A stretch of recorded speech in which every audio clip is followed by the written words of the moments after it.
Welcome in. It's a brand new edition of the RSL Show on the KSL Sports Network. Alex Napoles, Josh Clark, Carson Lantz, all joining you. I don't know if I have the words to talk about how disappointed I am about a 4-0 loss to the San Jose Earthquake. Isn't it wild how fast we go from being pumped that the season is here to, is it over yet? Oh no. Oh no. We might be in trouble.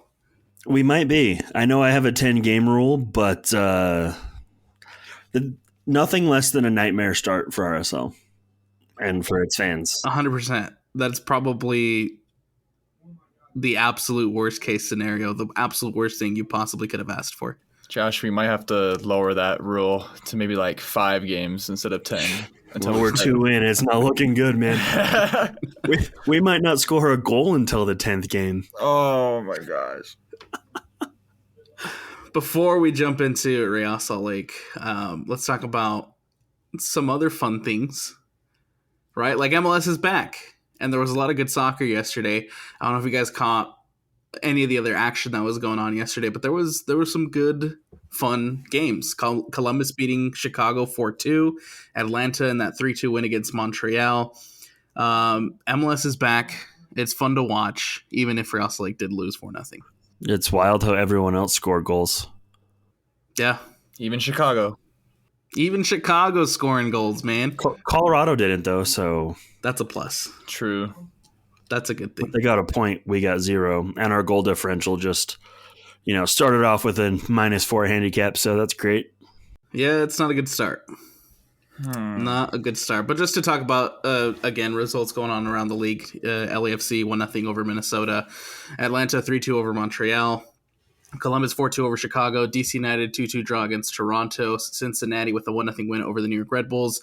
Inter Miami getting 12 minutes of stoppage time. Scores in the 99th minute to tie 2-2 against New York City FC. Miami playing with down a man for most of that one as well. Philadelphia with a 4-2 win over Orlando. Austin 1-0 win over Sporting Kansas City. FC Dallas 2-1 win over Houston. Anderson Julio scoring the winner in that one.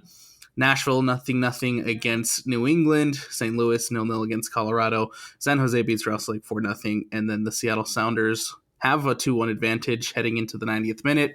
A late equalizer from Charlotte. That one ends 2-2. And then at the time of recording, Portland and Vancouver still yet to play. LA Galaxy and San Diego still yet to play. I completely forgot San Diego was coming this year. Yeah, man. They debut tonight. Yeah, well, hopefully they score a goal. Hopefully they have a really bad first year and save RSL from the wooden spoon. There's a couple teams that I think are on my early watch list for wooden spoon.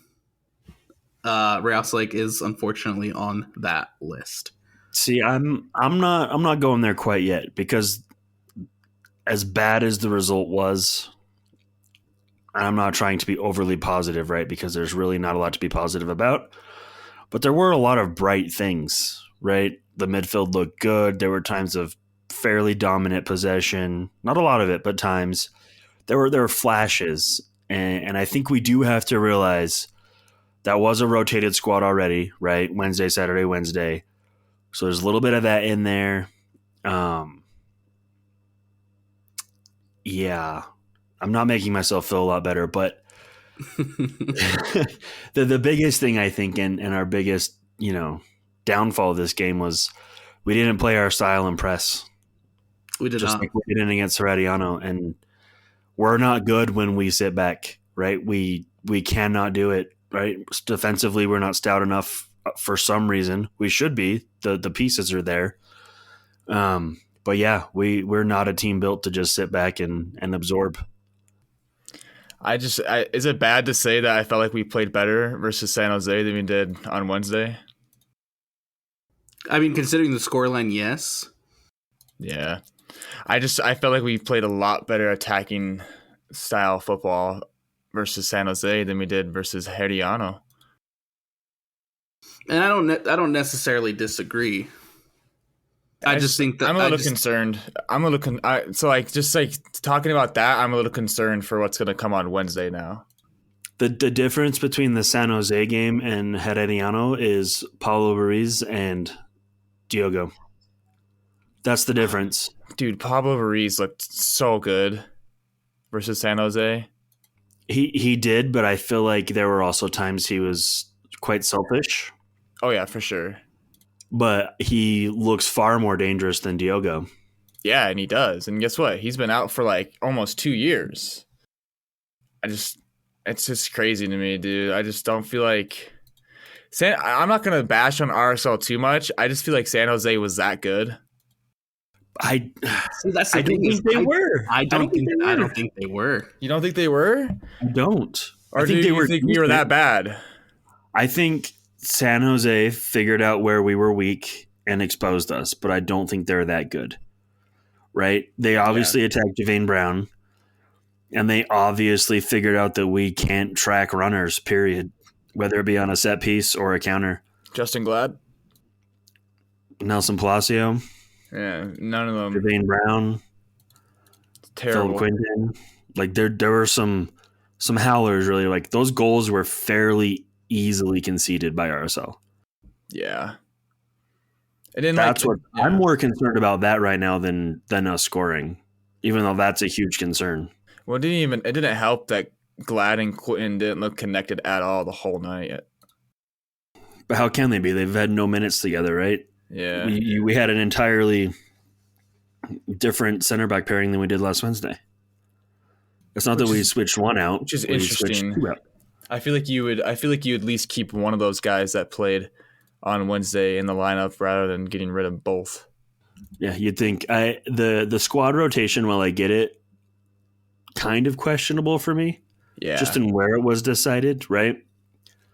But again, I'm not the coach, but I didn't love not having Vera or even Henry in the game to start. Yeah. Especially when Quinton and Glad are coming off injury. Just seems silly to me. I can agree. I saw a lot of questions about the rotations. I saw a lot of questions about why there was so much change. And I mean, you have to realize that there was a game on Wednesday against Herediano. There's another game coming up on Wednesday against Herediano. And plus, there's guys, new faces on the team that you have to allow the opportunity to be on the field to see what they bring, to see what they can do. Rotation is needed. Rotation is going to happen, and it's needed here in the early parts of this season with the fixture congestion. Every team does it. I mean, it's always the joke, right? When a team wins MLS Cup and then gets into CONCACAF, yeah, they struggle the first half of the season because of rotation, right? It's not just, this is a tough competition. Everyone is rotating, and then you're not getting consistent players on the field, and one's taken more serious than the other. So it's a side effect, no doubt. But 4-0 is. I would have felt a lot better if this was a 2-1, 1-0. But the collapse, that's what's concerning. Yes. And honestly, this scoreline doesn't necessarily feel like accurately portray the way Real Salt Lake played. No, and that's what I mean. That's why I'm not fully doom and gloom. I'm just really concerned about leaky defense again, and then having a leaky defense with a team that can't score a goal. Yes. Because we don't look dangerous going forward whatsoever. Nope. I thought there was a lot of positives in that first half, despite being down 1-0. I thought Real Salt Lake were playing decently enough. Yes, you want more in the attack. Absolutely, 100%. But the midfield was playing well enough. I think the only part of the defense that struggled in that first half was probably Javane Brown. Yep. Yeah. It was bad. That was very bad. Bodie Hidalgo is the clear number one. Yes. Hidalgo is your clear number one. Brown, it's concerning considering the fact that we just waived depth at that position. Yeah, but is Brody giving you any more confidence there? But I do think at the end of the day, Brown will hopefully step up a little bit more. Could have been it's his first game. Didn't really play much in the preseason. That has to factor in as well. Yeah, but I'm also concerned that we only saw glimpses of Brown last season, right? Yeah. At his best. So I hope he comes around. I feel like what we saw at the end of last season from Brown was better than what we saw last night. Yep. I don't know. I mean, if you look back at the end of the year, last night was bad. I'm a Yeah, little Brown was concerned. also to blame for a lot of those goals conceded at the end of last year. I'm not discounting last night, right? Ricketts ran circles around Brown. Yep. It was not pretty. This is a guy who's playing his first game ever in Major League Soccer. Yeah. And this is a Javain Brown who has plenty of experience in Major League Soccer, and Ricketts just absolutely took him to the dry cleaners, man. Yeah, it was to get subbed off at half, you're not having a great night. Yeah, Ricketts coming up from the Town FC, the second team for San Jose Earthquakes, and starting and making Brown look like crap. I do want to talk about some positives because, as we were mentioning earlier, Pablo Ruiz, I thought played really well. Diego Luna, for a guy who has had one training with this side for the entire preseason, came on and did a really good job. Tyler Wolff, I thought, showed some very good glimpses.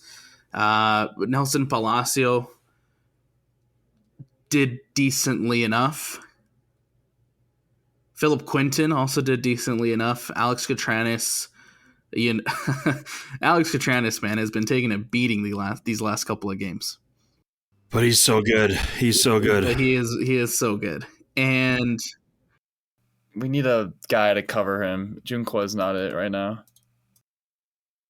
I thought Junko had one really good moment last night where he whipped that ball into the back post for Tyler Wolff, and that was pretty much it.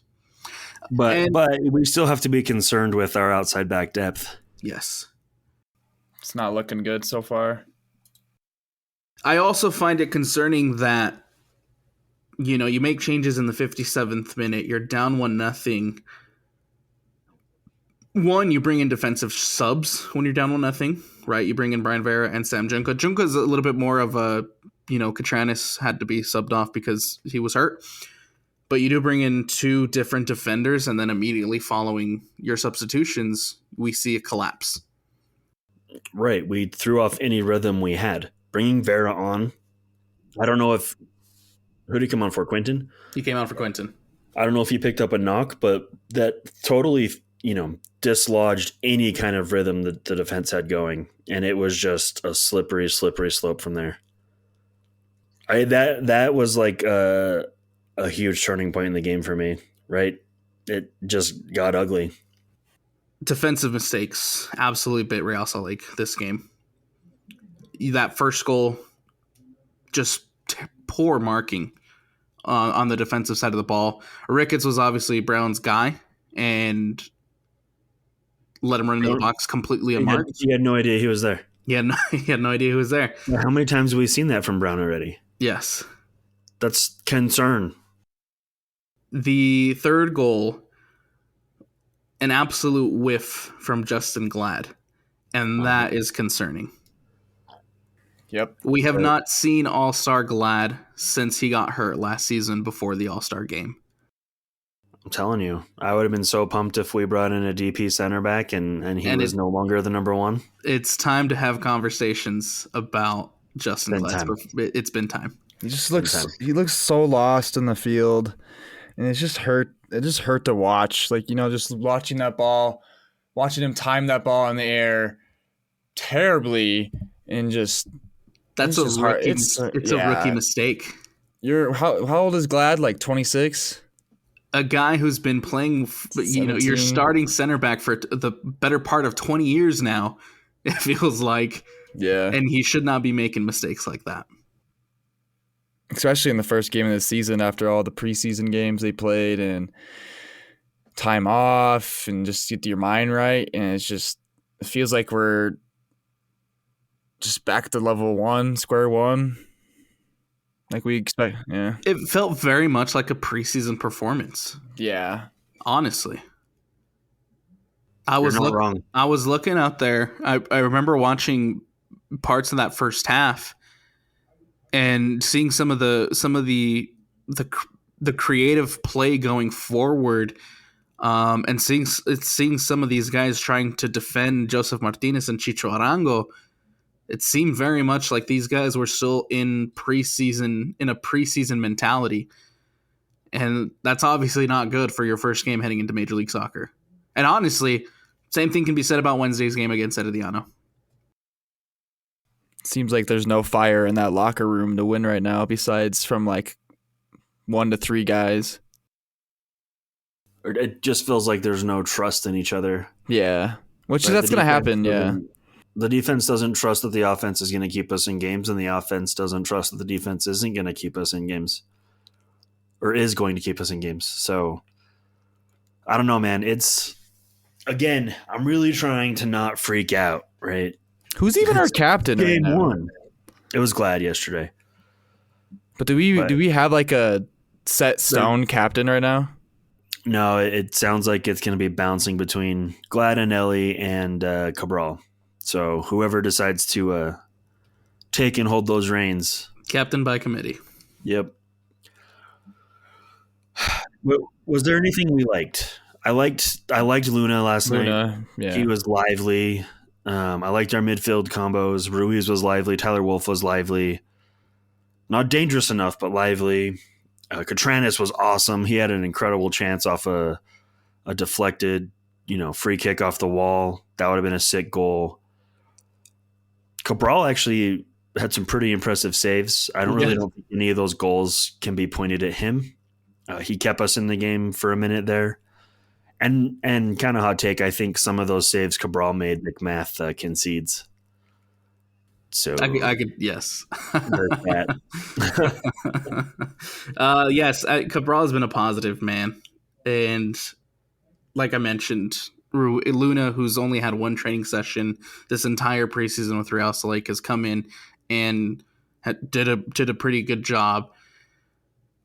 Now it's concerning that you look at that 9 spot. Obviously, there was already big questions heading into the season, but now you lose Ari Piol, who is still yet to even make his debut.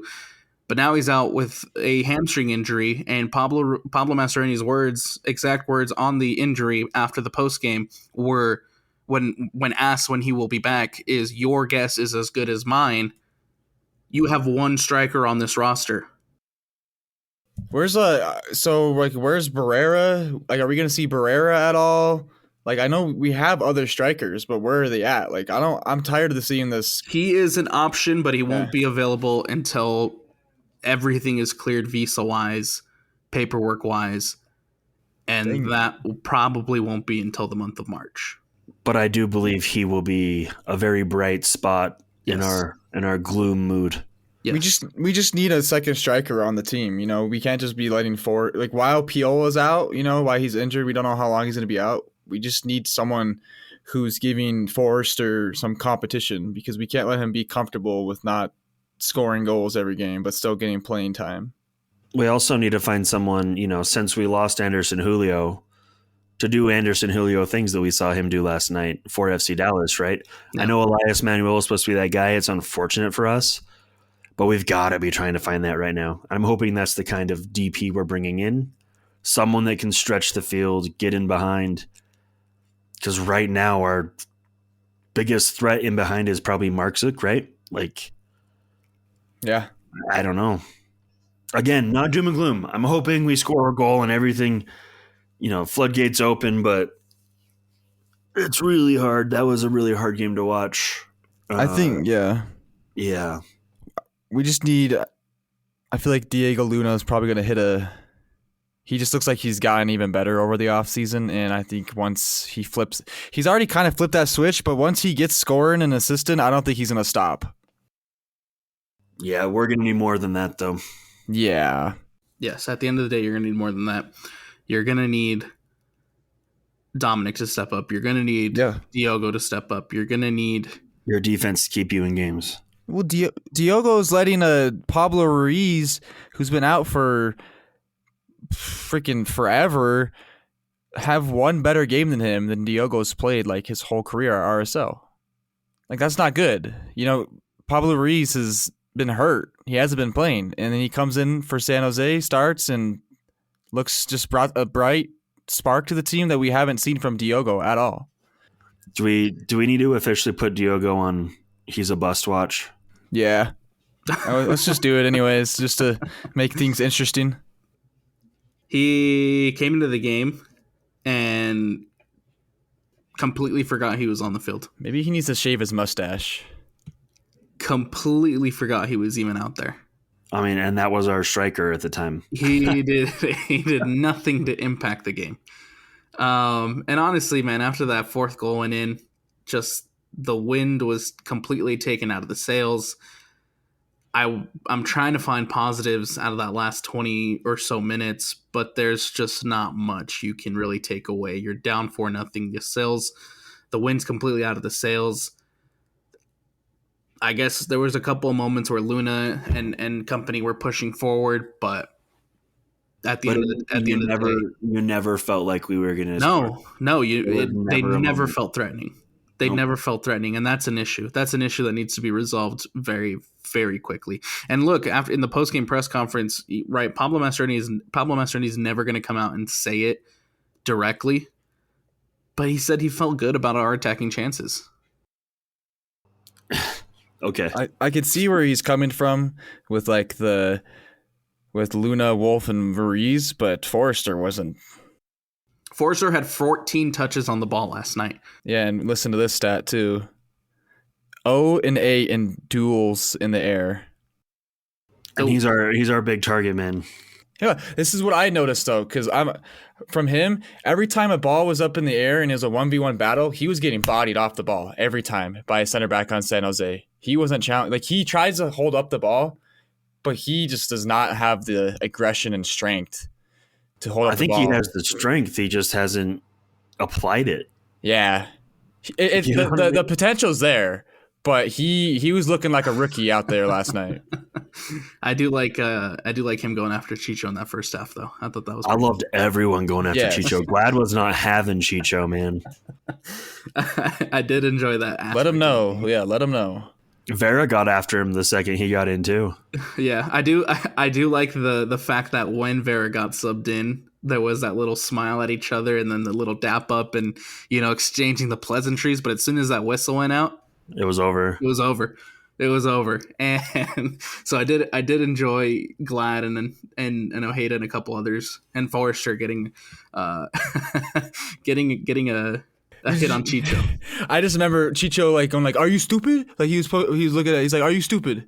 Like doing that to Forrester, like when they panned to the camera on the sideline and he was going after Forrester and it was so funny. Did you catch the San Jose celebrations where Chicho, I felt like, was involved in all of them. They were pointing and saying something about the San Jose crest. It felt directed. Go watch the highlights. It felt directed at us somehow. Huh. And that kind of leads me to my biggest gripe of this game. Chicho scores an offside goal. Homeboy was going to celebrate. I told you he was, man. We talked about it, Josh. I said it. What did we do to you to deserve that, Chicho? You know what I mean? Think about the fans here. I don't care what your gripe is with the front office. And you leaving kind of unceremoniously because of your actions. Why are you punishing the fans? Why are you making your entire little blip on our radar that was so awesome for a moment? Why are you throwing that away? You know what I mean? You were beloved here, and now you're just giving us the bird. He's trying to make a villain. I mean, let's be real. Everything we've heard up to this point is he asked for the transfer to get away from things that got him suspended, right? Mm-hmm. That's kind of the vibe I'm getting. Clearly, we moved him for pretty dang cheap for reasons. Yep. You know why you left, Chicho. We saw your interview. You know why you wanted out. Don't make this about the team being mean to you. Be a man here. I'm so irritated at him right now. What Josh is referring to there is in the pregame interview leading up to this, there was a Zoom where Chicho Dango got in front of cameras. And of course, naturally, the first question that was asked to Chicho Dango was basically, why did you leave Real Salt Lake? Why did you, especially after Kurt Schmidt's comments of, hey, he asked for the trade. And so he wanted a fresh start, yada, yada, yada. And so the reporter straight up asked him why he wanted to do that. Chicho said, I didn't ask for a trade, and tried to make Kurt and company seem like the bad guys when really, ultimately, it's your own actions, bud. Yeah, it's the boo him. It's okay. All I can say is that man's pushing 30 and he's acting like this. Yeah. Yeah, he's just showing his true character, man. Yeah. It makes me feel like he was fake the whole time he was here. And that sucks, but oh well. Yeah. Which is not surprising if you see how he bounced around from LAFC and then he went to Pachuca and then back to the MLS. I'm gonna get freaking destroyed again for pronouncing things wrong, but I don't care. How do you say it, Alex? Pachuca. There you go. All right, let's move on. But before we do, okay, he's in the same category as Corey Baird for me now. Ooh! Wow, that's valid though. That's valid. That's not a fun place to be in. If nope. All right. From both of you now. Let's you of course try to end this on a positive note as far as this match goes. Give me a list of your 3 positive takeaways from this one, something that Real Salt can hang their hat on and build on heading into this game against Herediano on Wednesday. Carson, we'll start with you. I kind of made a little bit notes about the game, mostly negative, but one positive I put down that I already kind of talked about was Pablo Ruiz is back. And just after being out for another year, Ruiz was the bright spark of the game versus San Jose, and hopefully he gets on the field on Wednesday and brings that energy back home. I'm going to go Diego Luna, just being a live wire. Unfortunate not to get on the score sheet, honestly. He had some great looks. He was all over the place. He's playing like he wants a team in Europe to come grab him, and that's good for us. So props to Diego on that one. We've played 2 games this season, and it already looks like Bodie Hidalgo's made that right back spot his, and I think that's a positive note because I'm really high on Bodie, and hopefully he starts on Wednesday. I'll jump back on the other side of defense and go Catranis. That's another bright spot. If he stops getting injured, 2 for 2 so far. Luckily, with an arm, he can just wear a cast or something. We can hope, but. And it sounds like it's nothing serious. It sounds like a dislocated elbow or something. It looked weird on the film. And it sounded it got to the point where with the new MLS rules, you only have 2 minutes basically to make your decision, and before you're down a man, and so Real Salt had to hurry up and make a decision, and they just decided to ultimately pull Alex Catranis. But it sounds like he'll be all right. Cool. So still a positive then. Yep. There you go. Carson, last one. I don't know if this is really a positive or a negative, but I think Emeka and Nelly not starting in the midfield or being in the midfield versus San Jose showed how important he is in the center of the pitch. And I think we need to get him back in the middle. I can see that going both ways. Yeah. Because ultimately, yes, he's integral. Him and Ojeda have been the motor that have made this team run over the course of the last year or so. But you also have to be aware that he can't play every single minute for you. Like he did last and nor can Ojeda. Yeah. Right? I think it's more concerning that he basically was forced off the bench to play right back. Yeah. That is a much bigger concern. It's concerning that we were just like, let's just get him on the field, but let's not put him in his best spot. I mean, it's positive for him, though, because he gets playing time. He's so good that he can play it right back, and we're still going to be comfortable with it. All right, Josh, last positive for you, man. I'm going to go Cabral. I liked him.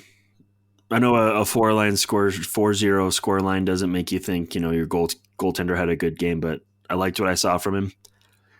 I'm excited to see what we get from him through the rest of the year. I think, yes, absolutely. And like I said, I think ultimately the bottom line for me is there were some positives and some good play despite the 4-0 scoreline. I think it's a little bit misleading, right? If you didn't watch the game, you probably thought that Real Salt absolutely laid an egg, which, I mean, they did. But there is some good and some positives to take away from this one. And I think, like I mentioned, it seemed like a very preseason-y performance. So I hope Real Salt can step up and get clicking against Herediano in that second leg. Speaking of Herediano in that second leg, you have to win. That's going to be our preview for Herediano. Just win. Yep. It doesn't matter what you do. Just win. Don't concede. You're in trouble if you concede. Oh, yes. For those, obviously, you may or may not remember from Rouse Lake's time in the Champions Cup in the past, but away goals count. Away goals matter in this competition, which means if Real Salt Lake goes down 1-0 to Herediano at America First Field on Wednesday, you'll have to score 2 to advance. You can't go 1-1 because a 1-1 scenario will have Herediano advancing into the next round. You can't go 2-2 because Herediano would advance to the next round. Basically, if you draw, you're out. You're out. And we can't rely on this team to get into a back and forth goal fest right now. So, concern. And if you do draw 0-0, if the game remains 0-0 throughout the course of the 90 minutes, it will go to extra time. That is the only draw that is kind of acceptable, but not really acceptable because ultimately you just have to go out and you have to win. At home, where you have the advantage, temperature, altitude, you name it, right? There's no reason to lose this one, guys. We're a better team than this. Show it. How do you think the attendance is going to be on Wednesday? I think it'll be decent. People are still excited, right? If they've already bought tickets, they're going to go. If we lose the first 5, right, attendance could start looking sparse pretty quickly until fireworks games. We'll see. It's, again, still too early, but I'm sad. Are any of you guys going to make it out? I'll be there. Oh, we'll be there. Yeah, I'll be there too. We'll absolutely be there. The RSL Show will all be there. If you see us, hey, say what's up. Come say hi. Don't be afraid to stop Carson, Josh, or I. We're happy to chat. Maybe be scared of Josh, but that's fine. Josh will bite. Let's talk about Real Salt Lake. Vent to us. Tell us how you're feeling. We'll vent back. How about that? We feel your pain. Speaking of venting, let's head over to Instagram and Twitter and let's hear from you guys because there's some mixed reviews. Mostly some not too happy people. But there are some mixed reviews. So let's get into it. We'll start on Instagram with Kenan McEwen, who says, "Oh no, we suck again." Oh no, we suck again. Oh no. Francesco Perry, who says, "Back to problems of old. No proven striker. Not sure where the goals will come from." I think ultimately, and I sent this to you guys in the group chat, but I think ultimately, I hope this is a message. Because, Josh, we've talked about it in the past where we think and we felt, based on conversations that we've had, that the front office was going to probably wait to bring in the DP9 in the summer window, to kind of coincide with Europe and see who becomes available. But I hope this sends a message that says, hey, we probably shouldn't and probably can't wait on that DP9. It's not, at this point, it's not a want for the fan base. At this point, it's a need for the fan base. Not just for the fan base, for your chances of winning anything. Yeah. Christian. Oh, look at that. Christian says the DP9 is not a want; it's a need. Boom. We haven't read these yet, by the way. No, I'm opening these as we speak, so that way we can have you can get our most genuine reaction to all this. Braden Ashby says, "I have no reason to believe that we should expect anything different moving forward." I mean, we can hope that the front office brings someone in like they're saying they're going to. Patience. That's about it. Patience, my friends. It's Yes. one game. The roof hasn't fallen yet. It's still on. It hasn't collapsed yet, but there is a tiny hole in the boat that needs to be fixed. Yeah, the repairman needs to get there sooner Fast. rather than later. Yeah. Pretty quickly. This one's awesome. Johnny Menendez replied and said, "Vamos Real, que esto sigue," which means let's go Real Salt Lake because this isn't over. I love him. Good to hear. Good. It's awesome hearing from Johnny. It's crazy. It's crazy how much he loves this club, even though he was kind of treated poorly here. He kind of was. So Who was? Joni Menendez. He was never given a shot. Oh yeah, the guy, the Argentine. Yeah. Yeah. I liked him too. Yeah, he loves this club, man, and he's made it very. He's let us know. Very clear he would come back at any time if he could. Bring him back. He's made it very clear to us that he would love to come back. James Klashima says, "Is it summer yet? Transfer window." That's the funny thing, James. It's not closed, guys. It's open until April. There is about a month and a half for Real Salt Lake to bring in whoever. It's not closed. The transfer window is open, and I want to make that very clear for everybody. Yeah, so we don't have to sit here and hope for summer. We can hope for now. Yes. Yeah. Backdoor Cops says, if we perform on Wednesday, this is forgiven, but if we don't, it's going to be a long season. Yes, I think if Real Salt Lake performs well and is able to advance against Herediano, that will make, I think, probably us feel a little bit better, right, Josh? They have to. And if not, then that's when the roof and the hole in the boat will be a lot bigger. Would we play LA Galaxy next if we win? Yes, LA Galaxy is waiting for us on the other side. Yeah, let's just win. If Real Salt Lake's able to advance. RSL Till I Die says, man, it is game 1. Why is everybody panicking? When we win the next 2 on Wednesday and Saturday, everybody will shut up. That's the hope. That's the hope, right? Do we play Seattle on Saturday? That is Is that home? MLS home opener on Saturday. Oh, Seattle looks good, bro. Yeah, but Seattle does not win in Salt Lake City, so they look good. Jeff Taylor says, does Pablo know who his starters are? Why didn't we see Dominic? Brown was atrocious. Agreed on the Brown part. Pablo knows who his starters are. There is just a game on Wednesday, and there was a game last Wednesday, and you have to rotate. This is a long one from Kevin. Uh-oh. Don't let the loss distract you from the fact that Hector is going to be running 3 Honda Civics with spoon engines, and on top of that, he just went into Harry's and bought 3 T66 turbos with NOS and a Mostec exhaust system. But yeah, first game sucked. But give it some time. Trust the process. It was nice to see Ruiz out there, and let's see what Pablo does. Hopefully this sparked something. It's almost like it's best not to be winning the first few games and heat later up in the season and take the momentum into the playoffs. Listen, hopefully Dom gets here, right? Not Dominic Toretto, Mark Zook, right? And saves the day. I liked that Fast and the Furious nod. That was great. Fantastic. Thanks, Kevin. You made us laugh. Carson Wilcox says, Glad should have left years ago and he should not be captaining our team. It seems to be too much pressure for him. Also, tell Carson he has a cool name. Yeah, Carson, you have a dope name. Your parents must be really cool.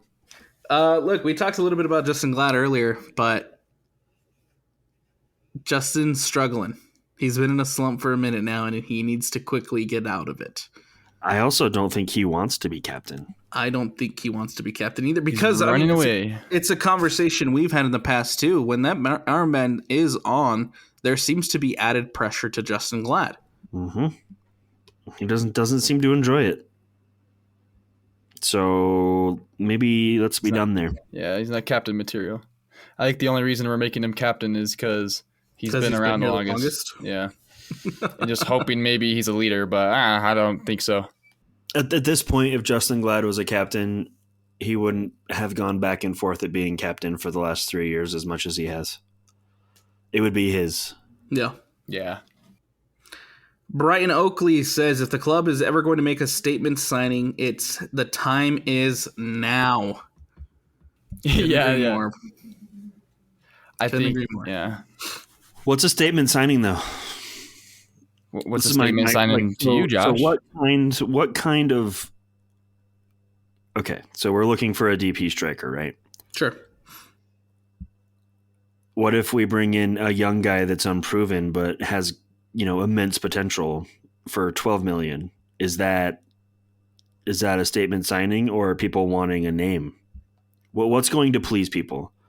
At the end of the day, obviously, it's performance on the field, but what's going to make people feel better? When there's an announcement made, so-and-so has, joined Real Salt Lake. Is there going to be panic if it's a name no one, knows? Or are we going to give this person the benefit of the doubt based on a transfer fee or whatever and their body of work? Or are people needing a known commodity to come over and try to save the day? I think just someone that has a track record of scoring. But what if they're 17 years old and have only scored a bucket of goals in, I don't know, Syria 3? That would have moved the needle for me. Right. What's going to move the needle? What's going to move the needle is it can potentially be a youngster. It doesn't have to be. It's never going to be a Giroud. Right. Though that's kind of where I'm leaning towards is, right, we have to kind of quell expectations as to what's possibly coming in. I'm sure they'll come in and produce, but it's going to be unknown for a minute. Well, I mean, there's plenty of strikers in the championship. There's plenty of strikers in the Serie A. There's plenty of young guys that you can throw a little bit money on that are within that age range that Real Salt Lake wants, and to bring them in to see if they can be that guy for Real Salt Lake, a long-term solution for Real Salt Lake, right? Not just a 28-year-old who had a couple of good seasons with LAFC and then moves on after 2 years here. And not like a Zardes or these guys that have just hopped around MLS forever. It would be dope. Anything but that. I've been seeing rumors of like Brenner from Udinese, like going back to Cincinnati. Oh man, hey, let's throw a couple million at him and let him come to Real Salt Lake. I would love Brenner here. I would take Brenner. That would move the needle. I would 100% take Brenner. Tom Bogert actually came out, tweeted this morning, and said that the rumors of him heading back to FC Cincinnati are completely false. Ooh. One of his sources stated that the claims are absolutely baseless. So if that's the case, hey, Kurt Schmidt, come on down. Inquire about Brenner, man. I would 110% take Brenner at Real Salt Lake. Or I don't know.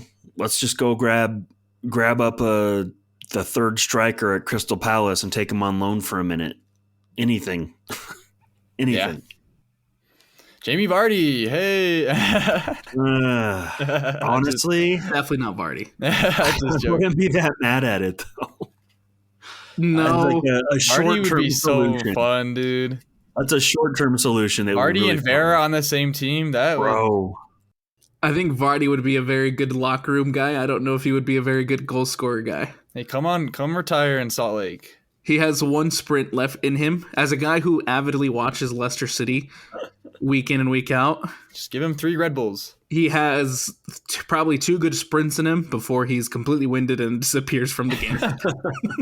Yeah, I really don't know what it is, but it'd be a fun little move. Oh, he'd be a great locker room guy, man. It would go about as Timu Pukki did for Minnesota. It would be about the same. Oh, that was a failure. Duration. Rip Timu Pukki. Yeah. Hey, throw some money at Josh Sargent. But honestly, if there is, kind of going back to the conversation, it seems like this offseason, there's been a lot of former MLS guys returning, even last year too, with Diego Rossi coming back to Columbus Crew and eventually being one of the nails for Columbus to win that MLS Cup. With a lot of stars and younger guys like that have been returning to the league, why not go after Brenner? Why not inquire and see what Udinese wants for Brenner? Maybe we have. Daryl DK. You know what? I wouldn't mind DK either. As long as he stays fit. Yeah. Yeah, I think he needs a little bit, but he'd still be sick. If he comes in with the injury issues, then no thank you. But I think Brenner, you guys have talked me into Brenner. Well, let's not get our hopes up. Hey, let's see if it'd be dope if Hey, let's just listen to the RSL guys. Let's just listen to the RSL show, and they might know what they're talking about. Maybe. Most of the time we don't, though. Yeah. We definitely don't. Juan La Rosa says, this was my reaction after 90 on an RSL group chat that I am on. This is a copy and paste from a group chat that Juan is in. None of the goals against us are Cabral's fault. Absolutely not. Our back line was built like Swiss cheese. Yeah, probably. Some will say it's still early in the season. I'm telling you, like I said before, the season started. This will be the new normal. I don't know what Pablo can say to the players that they haven't already heard for the last 5 years. I've been disappointed before, but this game was pathetic. I was a little fussy. Currently listening to the post-match press conference and heard Pablo say scoring goals is the hardest thing to do in soccer. Thank goodness we don't have many goal scorers. Sorry for the long-winded response. 2 out of 10 would recommend that game. Yeah. Man, I'll give that game a 0 out of 10, dude. That's way worse than the old RSL show. Oh, man. Oh, Carson probably doesn't know what that means. Probably not, but it's kind of fun to just leave him in the dark about it. Yeah, let's not tell him. Okay. Travis Brady says, terrible. I know it's just the second game of the season, but man, can't be losing to San Jose like that. We had such a good team last year. I felt like a lot of the structure is still there, but we always find ourselves needing a 9. Love the team so much, but it's frustrating always being in the same situation without answers. Agreed. Quade Garfield says, I'm betting we end the season with Gio Savarese as head coach. Who? Gio Savarese. You're not that young, Carson. Come on. Former Portland guy. Did he win the cup with Portland? Yeah. He won a cup with Portland. Oh, okay. He's on MLS now. I think. Yeah. He's on the TV. He's on the TV side, and I think he likes it. That's good. Good for him. Walter says, grateful I didn't buy season tickets. I'm terrified of our own depth at left back, right back, and Brown got beat bad in the first half. Luna took on too much, like he knows everything is riding his shoulders. Quinton is now the front runner for the Brody reward. Cabral definitely was a bright spot. There's a couple of guys that are making a name for themselves on Brody Watch. No, I think June Klesto's got that. I think both Junka and Brown are on there, man. And let's throw Diogo Gonçalves on there while we're at it. Why not? He's on bust watch, dude. Same thing. Nah, it's worse. It's worse. Brody was good for a minute at least. That's true. Yeah. Jaron21 says, I told you so. At least Cheech didn't slap our cheeks. Valid. It's never fun getting your cheeks slapped, so. I feel like there's a double meaning in there, but we'll leave it at that. A little double entendre. Yes, sir. Curtis Warren says, at least we can beat USL teams. It's true. Yeah, we did. I think some of those USL teams might give us a run right now. Yeah, let's go play Rhode Island and Rhode Island. Derek Saunders says, was that our best 11? No. Should we have gotten boat raced for nothing? No. Are we playing this poorly even after a whole preseason? Yes. Did we improve potentially after Brody, Chicho, Crooks, and Gomez exits? No. I'm getting less excited by the minute for this season. Valid. We just need someone to score some goals and make us feel better. Really, a lot of this will be forgotten somewhat if we just get a result. Yeah. Yeah. Or just score some goals and stay competitive. Yeah. I think that's obviously it's a huge concern. You've gone 2 games now and you haven't been able to find the back of the net. In competitive games, that matter. Not even threaten. It was just not threatening. And that's the scary part. It's not like, I forget San Jose's goalkeeper's name. Apologies. Daniel. I was like Richard, but anyway. He made routine saves, right? Yeah. We never really threatened him, and that's what's concerning.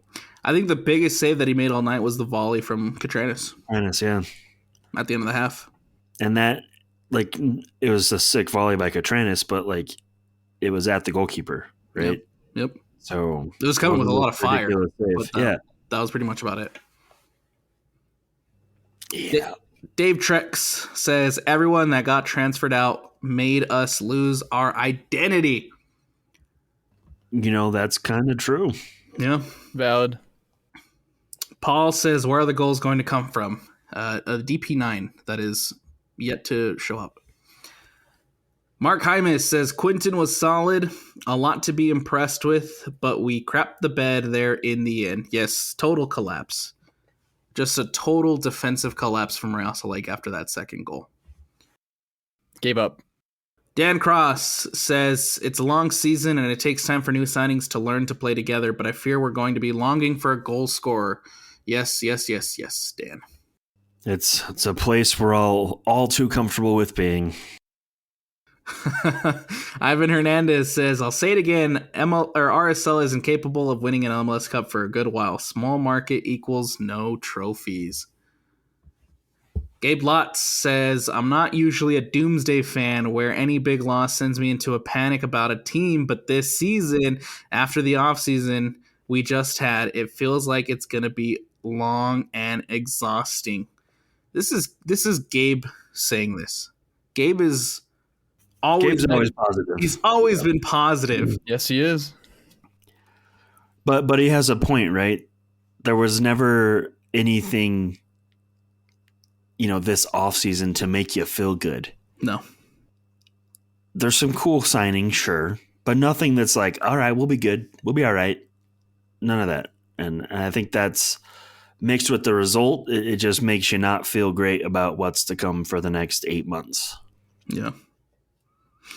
Ruben Santos says this team has no chemistry. We've had good teams that feel like the players are friends and have good chemistry and know how to play with each other. Got a lot of new players, and once they started playing well together, they sold them all. We barely have any players that have been here for a while, so it feels like it's hard to fall in love with new players every year. I think that's just part of the game. Players are going to come and go, especially at RSL. Ryan Harding says, time for Salty Josh. Join the train. I'm pretty salty right now. Don't do it, Josh. I really am. Don't do it. It's been a level-headed salty, though. You haven't crashed out yet. I can't crash out yet, man. It's too soon, man. Too early. If I crash out now, it's gonna be a really long year. I can't do it yet. Yeah, don't crash. I'm real close. One breeze, dude, and it's over. What? One gust. Would the elimination against Herediano do it for you? Depends on how the elimination goes. Okay. Right? If we score some goals and it's a back and forth affair and it's actually entertaining to watch and it makes you feel like we can do something, I might not. But if we just lose 1-0 at home, don't look threatening, I don't know. We'll see. Time will tell. Salt City United says, we need strikers, and why did we get rid of Brody? Because Brody was trash. I'm sorry, I'll say it. Where were all these people begging for him to stay? I'm pretty sure the people who are saying why Brody, are asking why we got rid of Brody, are the same people who last season were calling for him to be benched after his bad giveaways. No, what it is people are going, oh no, Brown isn't it. We don't have any more right back. Why did we get rid of the other right back? Right? It's panic. It's freak out. Yeah. Not judging anyone. There's a lot of Brody fans out there, but Brody last year had Brown's performance 10 different times. Brody was done. Now our new concern is, okay, is Brown going to come around? If not, how are we going to address that position without pulling an Ellie out of the midfield? Right? How are we going to address left back coverage for Catranis if Junko can't do it? Are we going to have to put Vera on the left, right? We have the depth at the center back right now to do that. Does Kobe Henry play out on the left, right? It may be a formation change, but outside back depth right now is terrifying me. Just as bad as striker depth. And man, deja vu. I feel like I've sent this so many times in the past dozen years. Josh, you woke up this morning and you went back to 2016. It feels like it. It feels like Mike Petke's at the helm. Yeah. And Ortuño is refusing to come home from Vegas to play a game. Like Lachlan Brook is Corey Baird can't score. Lachlan Brook's about to start playing right back, man. Oh, buddy. Yeah, that'd be kind of lit. If anyone's going to play right back, it's going to be Dom. Because that's what he does for Poland. Oh, yeah. Zach Hedgepeth says, same pattern of doing well and then throwing it away to the next season of mediocrity. Again, we've talked about selling players and how we're okay with it. But the caveat is selling players if we bring in their natural replacements immediately. Mm-hmm. And we've done that with a lot of the positions. I think the Chicho thing was just so far out of left field that we were kind of caught, with our pants down, taking a pee at an elementary school, right? So Bad. I think it's going to be another minute before we rectify that one. But I do think the spend will come. I don't think we're going to get Deloitte on this one and hang on to all this money we've received on our transfers, right? Yeah. The replacement will come. I don't think we have to worry about that. It's just when. Just a matter of when. And you can hope, and you want to hope, it happens before April. Yes. Kenny Goler designed a whole team and system around creating opportunities for a striker, even though we don't actually have a striker. Yes! Kenny! Spot on. How spot on! We talked about how the way that Real Salt plays, you have to have a good goal-scoring striker, and Real Salt doesn't have that right now. And that's why you see Real Salt not really being threatening in the attack.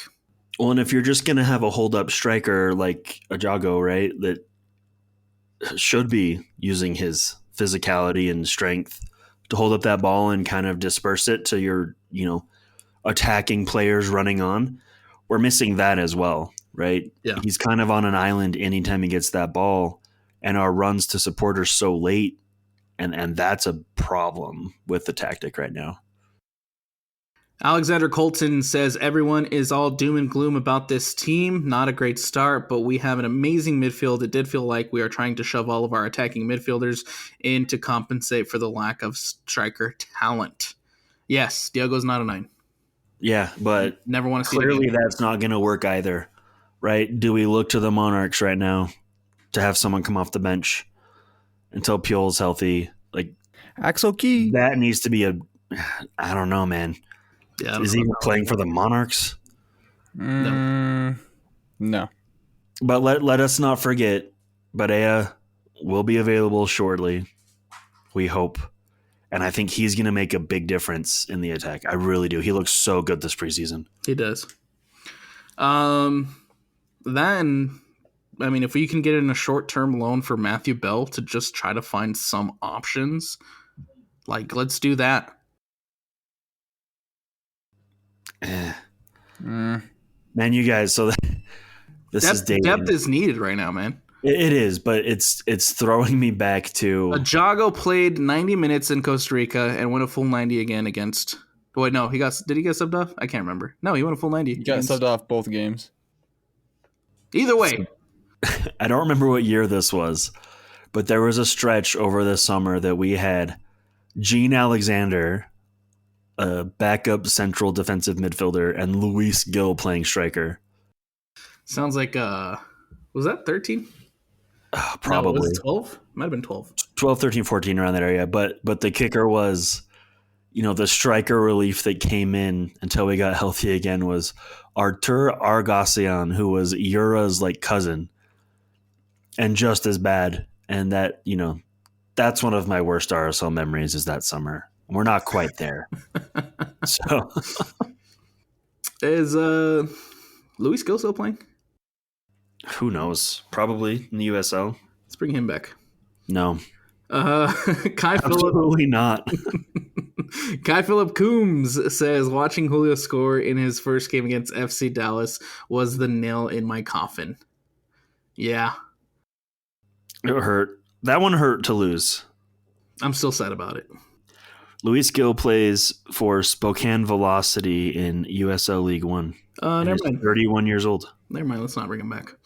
Jermada1 says, I hope Arango had an off day or else it's going to be a low-scoring season. He is slowish, didn't seem out any pressure up top, just waiting. I don't think he won any headers. Midfields were solid, despite the goals. Oh, I think they meant a Jago.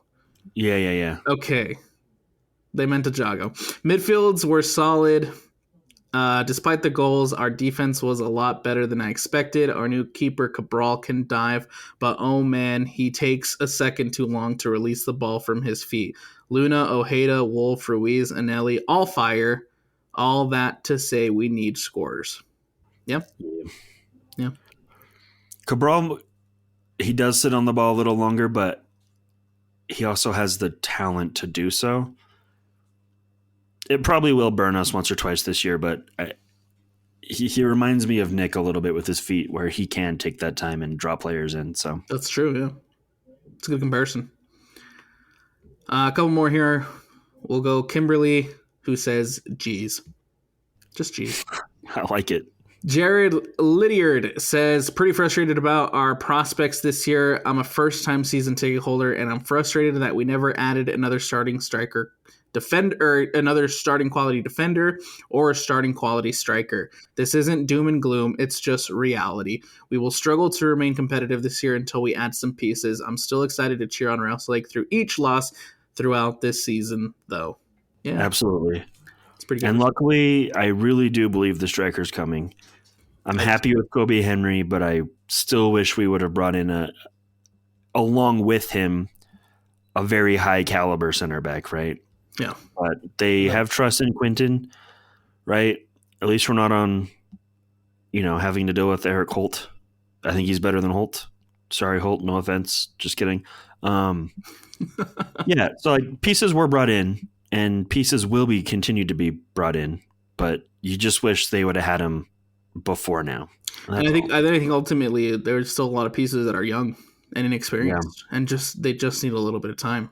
And I guarantee by the end of the year we're going to be talking about someone we're not talking about right now and how well they've done. Jesus Barea. Yep. Yeah. Very well could be. Kobe Henry. Very well could be. Piol.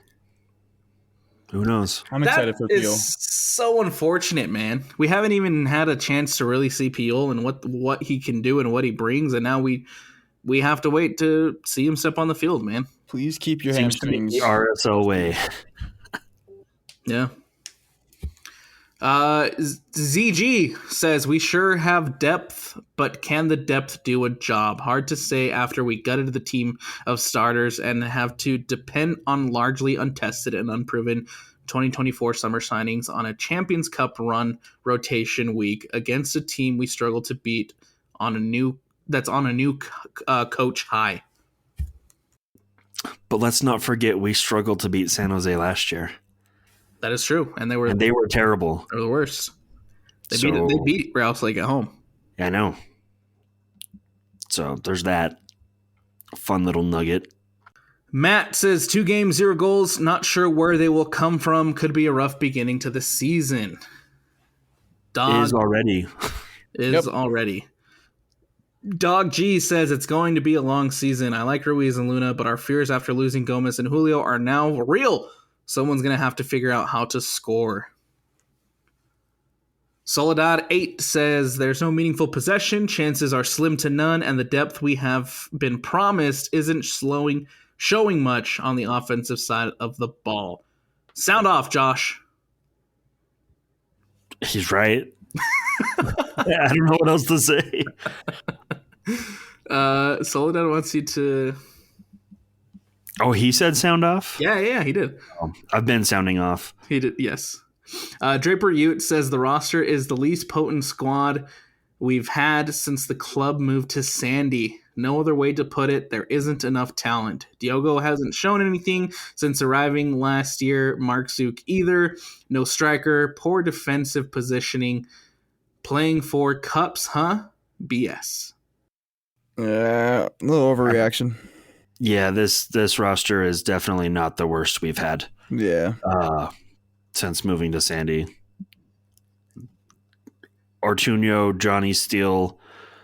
I mean, there's some rosters, man, that were brutal. That Sam whole Johnson era. 2015 team. Yeah, I mean, Sam. we have definitely been through this. This roster has way more potential than any of those had in their first 5 on the roster sheet. So Was it 15? patience needed. Was it 15 when Romano was injured and we had to start Van Oekel? Sounds right. That was rough. That year was probably where Kassar got fired 2 games or 3 games into the season. Yeah, that was probably the year. Zerk says, I don't mind the 1-0 lead for San Jose. Yeah, we rotated for the Champions Cup match, but holy crap, what are we? We gave San Jose lots of chances. This could have been 5-4 or 6-4 from all the shots we did. Not looking forward to this season. Seattle up after the Champions Cup game. What are we going to do? they're just gonna have to dig deep and find their identity, man. Yeah. The coaching staff's gonna have to figure out a way to get these guys scoring, to get them motivated, to get them playing together. It's gonna take a minute, and I'm sticking to my 10-game rule because it takes a minute every year, and I'm not ready to overreact too much. I think with if we had like our first team playing versus Seattle, or like just even Herediano, however you say their name, I think we look way different than we did versus San Jose. So I'm sticking to the 10-game as well. Still a lot of positives for me, and it's early. It's early. That's all we can say. Bean says, already can't stand this team, TBH. Love you, Bean. Tate Draper says, fire Pablo. And we have Bart who says, I really hope it doesn't take another decade to get a decent striker this time. Jelly Jacques says, meaningless possession. Ruiz is not a 10. Junqua not a winger. Diogo not a 9. Yet I don't know where Diogo belongs anymore, if anywhere, on the field. Jeff Q says, without a number 9, we are not going to win games. They should hire Raul Rui Diaz, ex-Sounder, who was one of their top strikers for 6 years. He is free, he says. Shut up. I wouldn't take Rui Diaz. You wouldn't? Not at this age. Why? Oh my gosh. He's on a free. Don't entertain this conversation. If it was like 4 years ago, I would absolutely take him. But yeah, I don't want Rui Diaz either. He's a man past his prime. Sela Fredleg says this is going to be a long season. Gianna says this year will be a building year with lots of growth and learning. Hopefully next year the team is a force to be reckoned with. Josh says attack is impotent. Defense sleeping, tactics non-existent. It's going to be a long season. Cody Eden says we deserve a full explanation for how things went off the rails between summer of last year and now. Well, there was a suspension. That's all. It all goes back to the suspension, man. It really does. There was a suspension. Zach Smith says, oh boy. Spurs Base says dusted is the right word and uses a gif of the Marvel character Star-Lord, Chris Pratt, disappearing into the dust. All right. I think that's enough of that for now. That was like 45 minutes of comments. Thank you for all the hot takes, my guys. Absolutely. And gals. Yeah. I love it. Absolutely. I love the traction. I hope that by listening to us today, you guys take away that it is still early. There is time to fix this. There is time to get better from this, and there's time.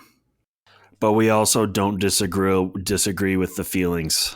We don't know. Nope. We don't disagree at all, but it's not doom and gloom yet. The season it's one game into MLS. 10 games, guys. 10 games. I'm telling you. And we are confident that there is going to be a DP striker. We've said it before, Josh. It's not a matter of if, it's a matter of when. We must be patient. We ask for a little bit of patience. We ask for a little bit of of faith, I guess, is the best thing that we can ask for right now. There is time. Real Salt Lake back in action on Wednesday against Herediano. 6:30 kickoff at America First Field. All we ask for is patience. All we ask for is a win against Herediano. We just ask for a win against Herediano and the opportunity to move on, because I think if you do beat Herediano and move on to the Champions Cup, Josh, I'm sure you can agree, there will be a little bit more confidence not only within the group, but also within the fan base itself. Yeah.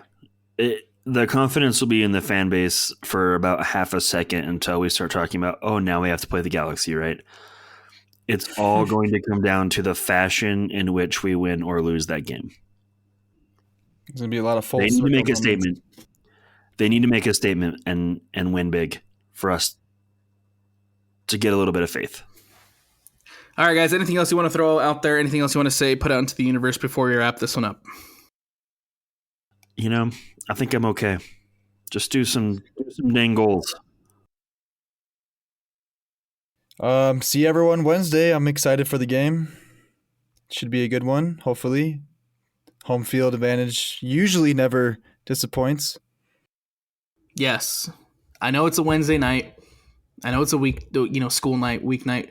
But if you can, head out to America First Field. We would love to see every single one of you at the home opener.